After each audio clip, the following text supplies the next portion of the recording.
नमस्कार दोस्तों, आज हम बात करेंगे कि यूनिफाइड पेंशन स्कीम के अंदर पे कमीशन को लेके क्या प्रोविजंस हैं। साथ ही साथ हम ये भी देखेंगे कि ओल्ड पेंशन स्कीम में पे कमीशन को लेके क्या कहा गया था और क्यों लोगों को यूनिफाइड पेंशन स्कीम और ओल्ड पेंशन स्कीम के बीच में इतना फ़र्क नज़र आ रहा है। तो सबसे पहले हम देखते हैं कि ओल्ड पेंशन स्कीम के अंदर क्या कहा गया है पे कमीशन को लेके। आप सामने स्क्रीन पर देख सकते हैं कि ओल्ड पेंशन स्कीम का एक नोटिफिकेशन है। जो ओल्ड पेंशन स्कीम जिस रूल से रेगुलेट होता है, ये 20 दिसंबर 2021 का ये नोटिफिकेशन है, जिसे हम central civil services pension rule कहते हैं 2021। तो ओल्ड पेंशन स्कीम के रूल में आप देख सकते हैं कि रूल नंबर 66 के अंदर लिखा गया है कि पे कमीशन को लेके ओल्ड पेंशन स्कीम को कैसे रेगुलेट किया जाएगा। सबसे पहले इसकी वर्डिंग्स देख लेते हैं। The pension authorised under rule 44 and pension authorised under rule 50 may be revised by the government in accordance with any general order issued in implementation of decisions taken on the recommendation of central pay commission or otherwise।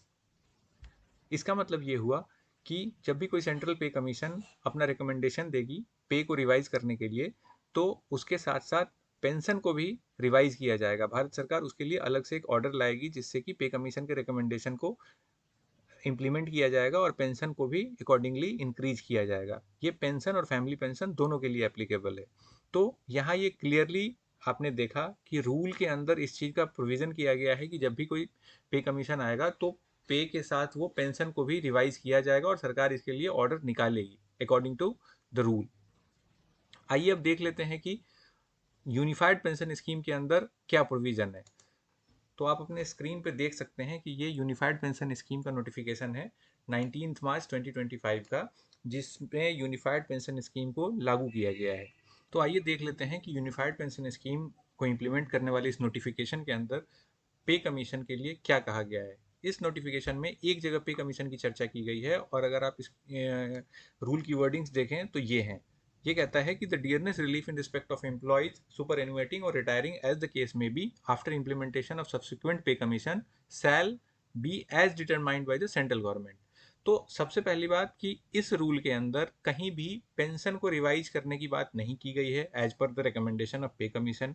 मतलब pay commission के recommendation के basis पे pension को revise नहीं किया जाएगा। यहाँ केवल डियरनेस रिलीफ को रेगुलेट करने की बात की गई है और उसमें भी ये क्लैरिटी नहीं दी गई है कि डियरनेस रिलीफ को कैसे रेगुलेट किया जाएगा। बस इतना कहा गया है कि यूपीएस के ऑप्ट करने के बाद अगर कोई पे कमीशन आता है तो यूपीएस के पेंशनर्स को उस पे कमीशन के हिसाब से डियरनेस रिलीफ कैसे मिलेगा, उसके लिए सरकार उस समय डिसीजन लेगी। उस समय सरकार उसके रिगार्डिंग जो भी सूटेबल्स ऑर्डर होंगे वो निकालेगी। मतलब एज ऑफ नाउ कोई क्लैरिटी नहीं है कि यूपीएस ऑप्ट करने वाले लोगों के पेंशन को पे कमीशन से रिवाइज किया जाएगा या नहीं किया जाएगा और उनके डियरनेस रिलीफ को भी कैसे रेगुलेट किया जाएगा। जनरली जो लोग ओल्ड पेंशन स्कीम के अंदर हैं उनके पेंशन को जब भी कोई पे कमीशन आता है या जब भी कोई पे कमीशन इम्प्लीमेंट किया जाता है तो उनके पेंशन को भी रिवाइज किया जाता है और उनके डियरनेस रिलीफ को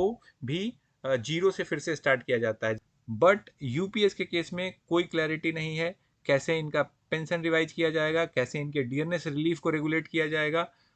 तो यहाँ पे क्लियर डिफरेंस देखा जा सकता है कि ओल्ड पेंशन स्कीम में क्लियरली रूल के अंदर ये प्रोविजन किया गया है कि पेंशन को रिवाइज किया जाएगा और यूनिफाइड पेंशन स्कीम के अंदर कोई क्लैरिटी नहीं है। और यही वजह है कि एम्प्लॉयज़ यूपीएस को लेकर डाउटफुल हैं।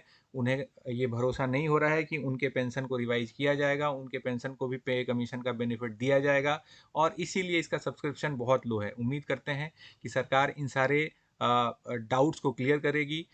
अगर आपको ये वीडियो अच्छा लगा तो हमारे चैनल को सब्सक्राइब करें, वीडियो को लाइक करें और शेयर करें। Thank you.